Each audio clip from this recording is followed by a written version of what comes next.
Elle était une fois une femme extrêmement belle, dont le père était riche. Son nom était Nike, et elle était la fille d'un multimilliardaire. Nike était si calme et réservée que les gens pouvaient à peine deviner que sa famille était riche. Pendant ses années à l'université, elle a insisté pour vivre dans la résidence de l'école, même si elle savait qu'elle pouvait se permettre la maison la plus chère du coin. Elle n'a jamais aimé faire étalage de sa richesse car elle croyait fermement en l'humilité. Un jour, elle se dirigeait vers le bureau de son père. Lorsqu'elle aperçut un bâtiment en cours de démolition, Nick ne put s'empêcher de remarquer un jeune homme qui avait l'air extrêmement dévasté. Elle se sentit si mal pour lui, devinant que sa dévastation avait quelque chose à voir avec l'effondrement du bâtiment. Elle arriva au bureau de son père mais ne pouvait pas détourner son esprit du jeune homme qu'elle voyait. Nike décida de retourner sur le site de démolition lorsqu'elle croisa le jeune homme qui était sur le point de sauter d'un pont voisin. Son cœur s'emballa lorsqu'elle le vit debout. Au bord du pont, regardant les eaux tumultueuses en contrebas, sans réfléchir, Nike se précipita vers l'homme. Elle le supplia de ne pas mettre fin à ses jours et l'homme lui dit qu'il n'y avait plus rien pour quoi vivre. Il ne me reste plus rien. Tout ce pourquoi j'ai travaillé est parti, mon rêve, mon bâtiment et même ma volonté de vivre. Nike s'approcha, sa voix douce mais ferme, mettre fin à tes jours ne résoudra rien. Je ne connais pas ton histoire, mais je sais que tu veux plus que ce moment. Pendant un long moment, le jeune homme la fixa du regard. Mais quelque chose dans les yeux de Nike, un mélange de compassion et de force, l'empêcha de faire le dernier pas. Il s'éloigna du bord du pont, son corps tremblant, tandis qu'il remerciait Nike de lui avoir sauvé la vie. Le jeune homme, qui s'appelait Timmy, commença à lui raconter l'histoire de sa vie. Le bâtiment qui venait d'être démoli était l'œuvre de sa vie, un petit bureau technologique prometteur qu'il avait construit de toutes pièces.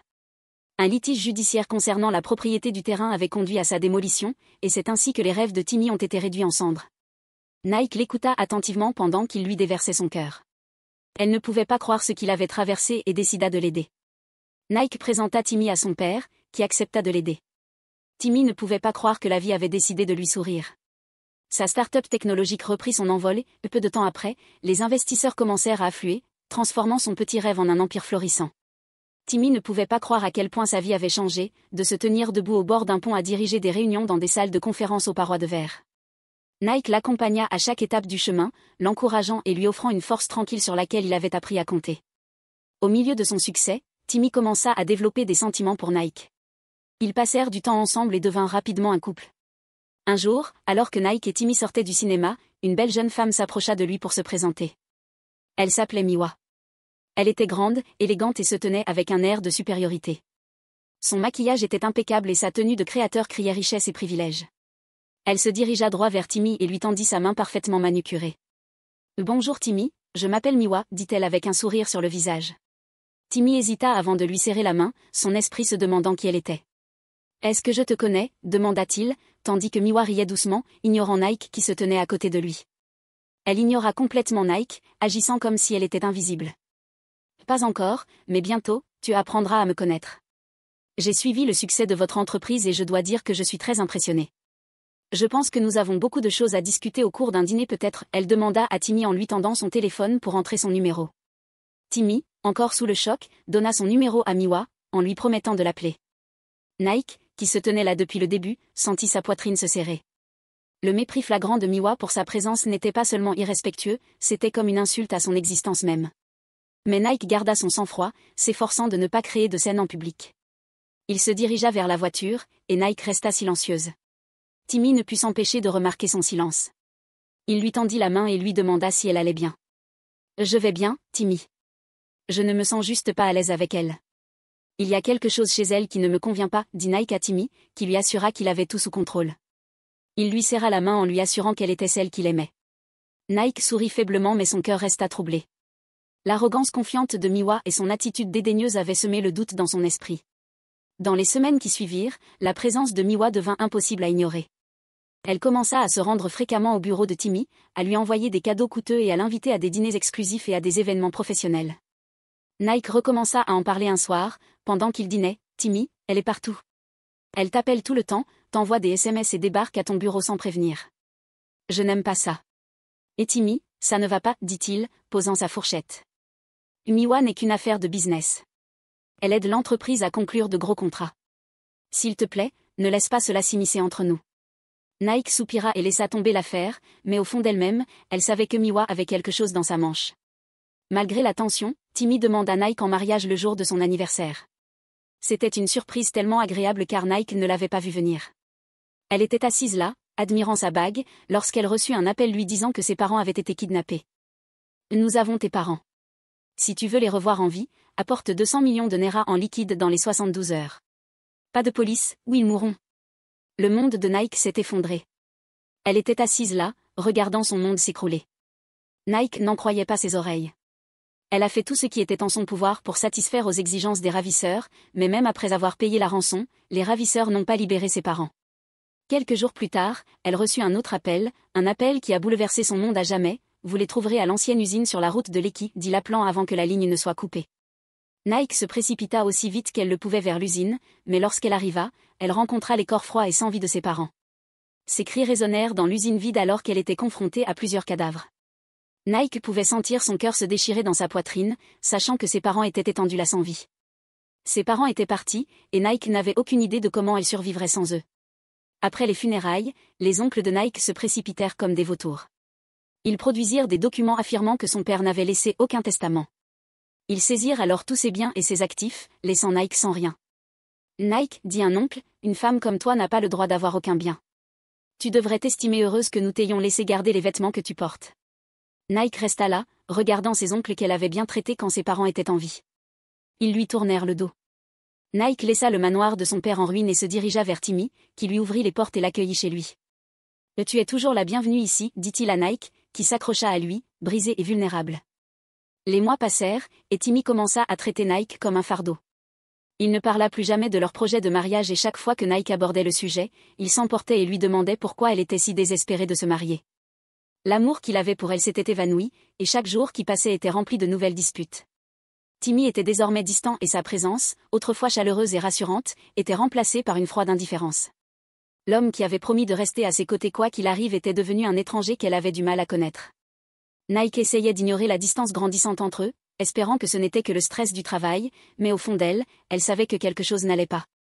Miwa traînait toujours dans l'ombre, sa présence était même devenue plus prononcée qu'avant. Nike décida d'en parler à Timmy. Elle attendit qu'il revienne du travail, mais Timmy ne rentra pas à la maison ce soir-là. Elle l'appela plusieurs fois, mais il ne répondit pas. Nike resta éveillée toute la nuit, espérant et priant pour que rien ne lui soit arrivé. Elle ne pouvait pas supporter l'idée qu'il lui arrive quelque chose de mal après toute la tragédie qu'elle avait endurée dans le passé. Le matin venu, Timmy rentra chez lui sans aucune explication sur l'endroit où il avait passé la nuit. Nike le confronta, mais Timmy lui fit savoir qu'il avait le droit de faire ce qu'il voulait.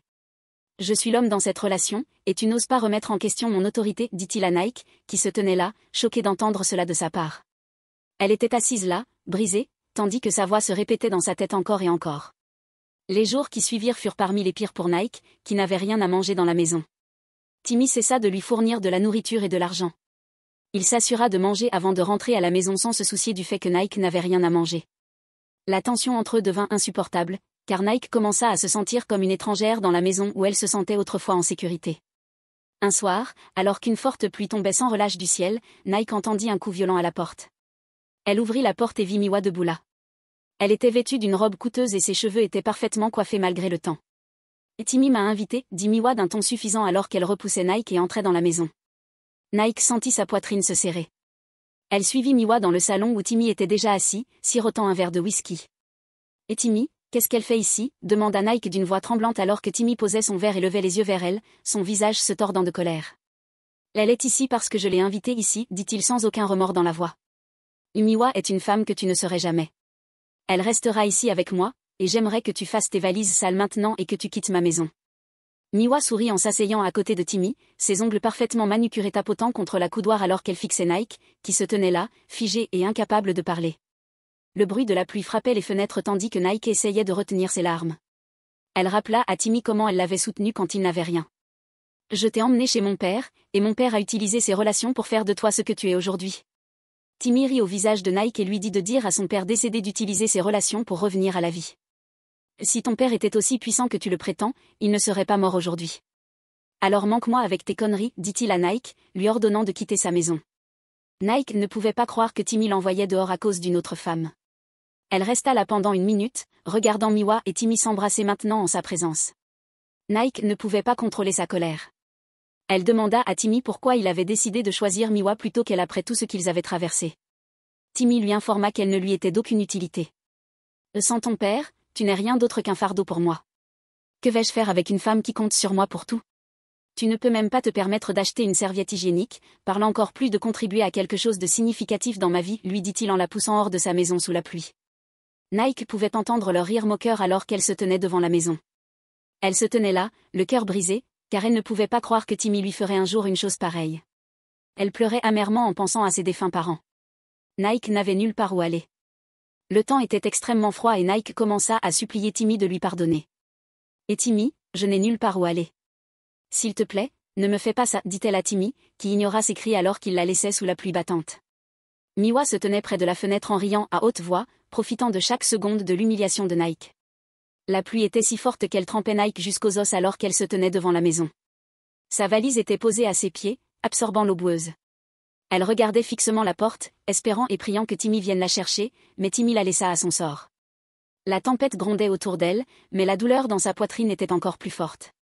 « J'aimerais que tu sois là, maman, papa, murmura-t-elle à travers ses larmes. Je suis tellement perdue sans vous. Le monde semblait froid, vide et cruel. Nike se souvint de la façon dont son père la protégeait toujours de la pluie quand il était là. Il enlevait sa veste et la plaçait au-dessus de sa tête, sans se soucier de la pluie qui tombait sur lui. Il avait tant sacrifié pour elle et Nike souhaitait qu'il soit encore en vie. Ses larmes coulaient alors que les souvenirs revenaient en masse alors que la pluie continuait de tomber. Ad, l'agent de sécurité de la maison voisine, s'approcha d'elle et lui proposa de rester chez lui. Nike n'en croyait pas ses oreilles. Elle se précipita rapidement vers sa petite maison de gardien, car la pluie avait trempé ses habits. Ad, qui était un homme au bon cœur, commença à prendre soin d'elle. Il ouvrit la porte de sa petite chambre, qui était petite et propre. « Mon patron est parti en voyage à l'étranger et ne reviendra pas avant des semaines », expliqua Ad tout en assurant à Nike qu'elle pouvait rester. Nike, assise dans un coin, le remercia pour sa gentillesse. Il lui fournissait de la nourriture ainsi que tous les autres éléments essentiels à la vie, et Nike lui en était très reconnaissante. Elle ne pouvait pas croire que Timmy lui ferait une chose aussi terrible après tout ce qu'elle avait fait pour lui. Le cœur brisé et découragé, Nike décida de ramasser les morceaux restants de sa vie. Elle ne pouvait pas continuer à s'apitoyer sur son sort après ce que Timmy lui avait fait. Timmy, de son côté, avait choisi Miwa en raison de sa richesse. Miwa était la fille d'un ministre et Timmy espérait utiliser ses relations pour obtenir des fonds pour sa nouvelle application. Après la mort du père de Nike, Timmy avait commencé à avoir des difficultés financières. Il avait vu Miwa comme sa seule porte de sortie et n'avait pas hésité à se séparer de Nike. Ce qu'il ne savait pas, c'est que les choses n'étaient pas aussi simples qu'il le pensait. Un matin, alors que Timmy sortait de la maison, il vit Nike et Ad rire. Timmy se précipita vers eux, le visage déformé par la colère et la voix tranchante comme un couteau. « Nike, regarde-toi » cracha-t-il, ses yeux scrutant sa robe simple et ses sandales. « N'as-tu pas honte de toi ? De toutes les personnes avec lesquelles tu aurais pu choisir de vivre, tu as choisi un simple gardien, et tu n'as pas honte de te tenir ici à rire avec cette misérable chose ?» Nike se figea un instant, son sourire s'effaçant légèrement alors qu'elle fixait Timmy avec une expression qui n'était plus remplie de chagrin ou de peur, mais de force. Elle commença à parler, sa voix ferme et claire malgré le feu qui brûlait dans sa poitrine. « Tu t'entends ? Tu es là, habillé de vêtements achetés avec l'argent de quelqu'un d'autre, debout sur du temps emprunté, et pourtant tu penses avoir le droit de me ridiculiser ?» Timmy se figea, la bouche légèrement ouverte, tandis qu'il se tenait là, stupéfait par son audace. « Tu m'as jeté dehors comme un déchet. Tu m'as humilié sous la pluie et tu as ri quand je t'ai imploré de la pitié sur le pas de ta porte, et maintenant me voilà avec quelqu'un qui m'a montré plus de gentillesse et d'humanité que tu ne l'as jamais fait pendant tout le temps où je suis resté à tes côtés. » Ad bougea légèrement mais ne dit rien. Il laissa à Nike le soin de parler, sa présence silencieuse étant un pilier de soutien pour elle. Nike s'avança, ses yeux fixés sur ceux de Timmy. « Tu appelles Ad un simple gardien, mais laisse-moi te rappeler que c'est ce simple gardien qui m'a relevé quand j'étais brisé, m'a donné un abri et m'a traité avec respect quand tu me traitais comme un fardeau. » Le visage de Timmy devint rouge d'embarras, mais Nike n'en avait pas fini. « Tu m'as perdu, Timmy, pas à cause de Miwa, pas à cause de ta cupidité, mais parce que tu n'as pas vu ma valeur. Et maintenant, tu te tiens là essayant de me faire tomber à nouveau, mais laisse-moi te dire ceci, je refuse de te laisser avoir du pouvoir sur moi, pas cette fois. » Timmy se tenait là, confus, tandis que Miwa s'approchait d'eux avec colère. « Que se passe-t-il ici » dit Miwa d'une voix empreinte de colère. Mais Nike rit et lui dit d'arrêter de jouer la comédie. Miwa s'approcha alors de Nike et lui serra la main. « C'était agréable de travailler avec toi, maman, dit-elle en regardant Timmy dans les yeux et en lui révélant à quel point il était stupide de laisser partir Nike.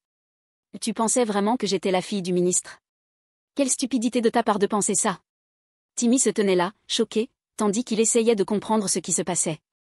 Ce qu'il ne savait pas, c'est que le père de Nike avait engagé Miwa pour tester son amour pour sa fille.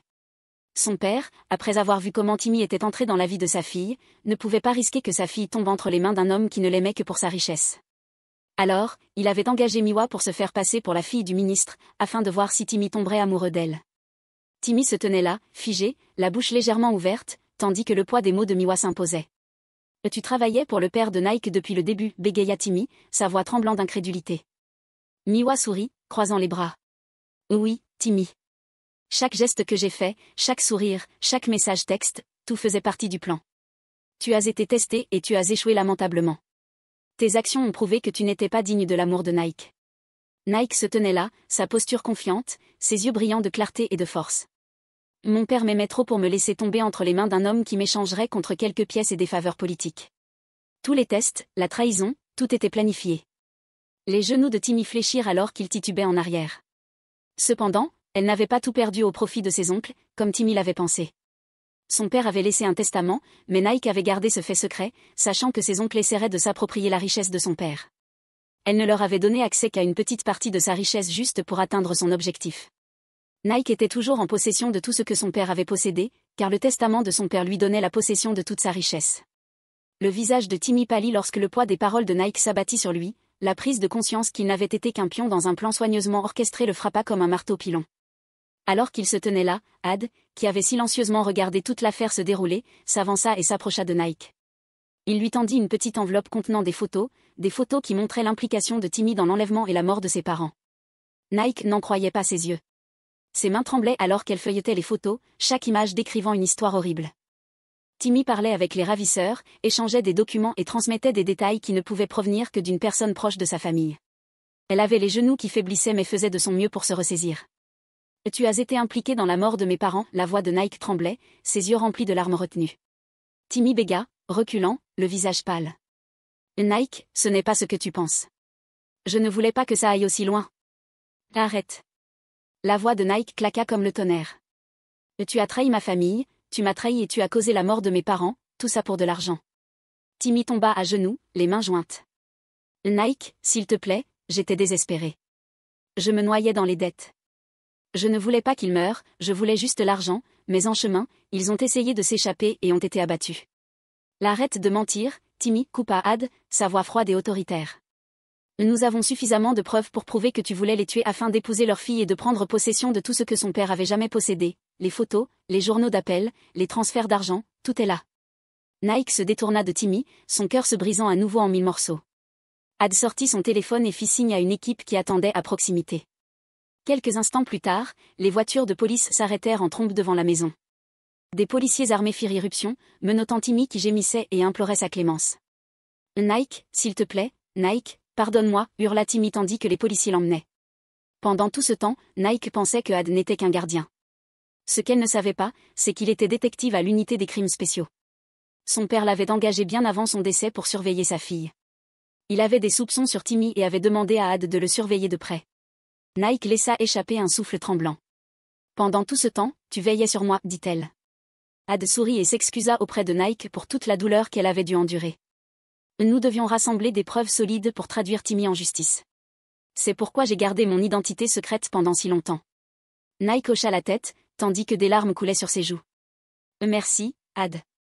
Merci pour tout ce que tu as fait pour nous. » Ad lui adressa un sourire rassurant.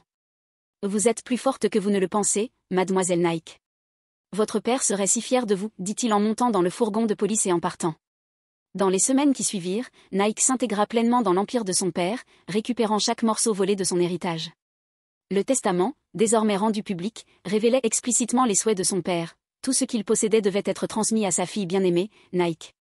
Ses oncles, qui s'étaient autrefois précipités comme des vautours, furent contraints de renoncer à leurs biens. Ils furent publiquement humiliés et coupés de la fortune familiale pour toujours. Nike devint PDG du vaste empire de son père, et son retour au pouvoir fut célébré dans tout le pays. Les journaux titrèrent « Nike Adebo Renet, l'héritière milliardaire restaure l'héritage de son père ». Son sang-froid, son humilité et sa grâce, malgré les trahisons et les chagrins auxquels elle avait été confrontée, lui valurent une admiration générale. Ad, qui avait joué un rôle essentiel dans la dénonciation de Timmy et dans la justice pour la famille de Nike, fut promu au sein de l'unité des crimes spéciaux. Il resta un ami de confiance de Nike, qui le récompensa par une énorme somme d'argent pour tout ce qu'il avait fait pour elle. Un jour, alors que Nike était assise avec Ad dans son bureau, elle lui demanda comment il avait obtenu les photos. Ad lui révéla qu'un photographe qui prenait des photos près de l'usine avait entendu des voix étranges et avait décidé de vérifier. Il avait tout vu et avait pris des photos sans qu'il le sache. Nike fondit en larmes en imaginant la douleur de ses parents. Ad la réconforta et la rassura en lui disant que tout irait bien. Nike laissa échapper un léger sourire en regardant la photo de son père accrochée dans son bureau. Timmy, cependant, fut condamné à la prison à vie. Il vécut le reste de sa vie dans le regret et souhaita ne jamais laisser la cupidité prendre le contrôle de sa vie. La leçon à tirer de cette histoire est que le vrai caractère se révèle dans les moments de pouvoir et d'adversité. Ne laissez jamais la cupidité, l'arrogance ou la soif de richesse vous aveugler sur les personnes qui se soucient vraiment de vous. Rappelez-vous toujours que l'intégrité, la loyauté et l'humilité sont les plus grands trésors qu'une personne puisse posséder. J'espère que vous avez apprécié l'histoire.